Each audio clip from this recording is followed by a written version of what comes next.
Praise lord. మీ అందరికీ దేవుని నామమున వందనాలు. అందరూ బాగున్నారా? ఈరోజు దేవుని యొక్క వాగ్దానం విందామా?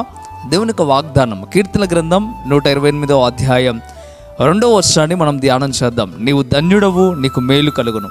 ఇక్కడ రాస్తున్న మాట మనం చూడగలిగితే నీవు ధన్యుడవు, నీకు మేలు కలుగునని కీర్తనకారుడి ద్వారా పరిశుద్ధాత్మ దేవుడు మాట్లాడటం ప్రారంభిస్తూ ఉన్నాడు. ఇంతకీ ఎవరు ధన్యులు, ఎవరికి మేలు కలుగుతుంది అనే విషయాన్ని మనం ఆలోచన చేయాలి. ఈరోజు ఈ వాగ్దానం వినడానికి కారణం కూడా నీ జీవితంలో ఇదేనేమో. నీ జీవితంలో ధన్యకరమైన జీవితం రావాలని, నీ జీవితంలో మేలు జరగాలని ఆశపడుతూ ఈ వాగ్దానం వింటూ ఉన్నావా? అయితే నువ్వు మేలు పొందాలంటే ఏం చేయాలో మొదటగా నువ్వు తెలుసుకోవాలి. ఎప్పుడు మేలు పొందుతావో కూడా నువ్వు తెలుసుకోవాలి. దేవునికి ఎప్పుడు మేలు చేస్తాడో కూడా నువ్వు తెలుసుకోవాలి. దేవుడు ఎప్పుడు మేలు చేస్తాడయ్యా అంటే ఇదే అధ్యాయంలో ప్రారంభ వర్షంలో చెప్తా ఉన్నాడు, యెహోవా యందు భయభక్తులు కలిగి ఆయన త్రోవను నడుచు వారందరూ ధన్యులు. ఎవరు ధన్యులయ్యా అంటే దేవుని యందు భయభక్తులు కలిగిన వాడు ధన్యుడు. భయభక్తులు కలిగి ఉండటమే కాదు, ఆయన త్రోవలో నడిచిన వారు ధన్యుడు. ఈరోజు ప్రభు త్రోవలో నువ్వు నడవగలిగితే, దేవుని యందు నువ్వు భయం భక్తి కలిగి ఉంటే నీవు ధన్యుడవే. ఎలాంటి ధన్యత దేవుడు నీకు ఇస్తాడంటే, ఇదిగో నీ కష్టాజితాన్ని నువ్వు అనుభవించగలుగుతావు.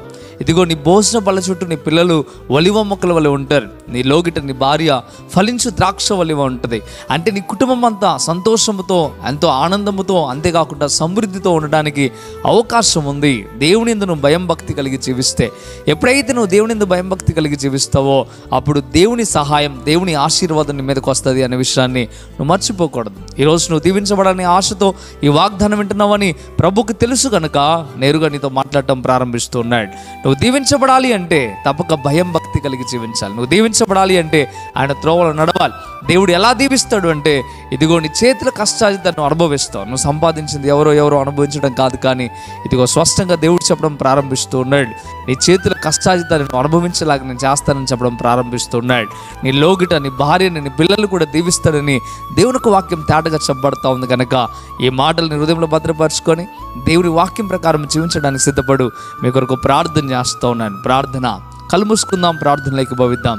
పరిశుద్ధుడా, గొప్ప దేవుడా, మీకు లెక్కలేని స్తోత్రం నైనా. ఈ ఉదయకాల సమయంలో స్వస్థముగా కొద్ది మాటతోనైనా నీ ప్రజలతో మీరు మాట్లాడారు. అందుని బట్టి వందనాలు అయ్యా. ఎవరు ధన్యులో, ఎవరు ఆశీర్వదించబడతారో మీరు చెప్పడం ప్రారంభిస్తూ ఉన్నారు. నిజంగా ప్రభా, ఈ వాగ్దానం వింటున్న ప్రతి ఒక్క బిడ్డ దీవించబడటకు సహాయం దయచేయండి. ధన్యులు అవడానికి సహాయం దయచేయండి. నీ అందు భయం భక్తి కలిగి నీ త్రోవలో నడవగలిగిన స్థితిలో నీ బిడ్డలు ఉండటకు సహాయం దయచేయమని, బలపరిచి స్థిరపరచమని.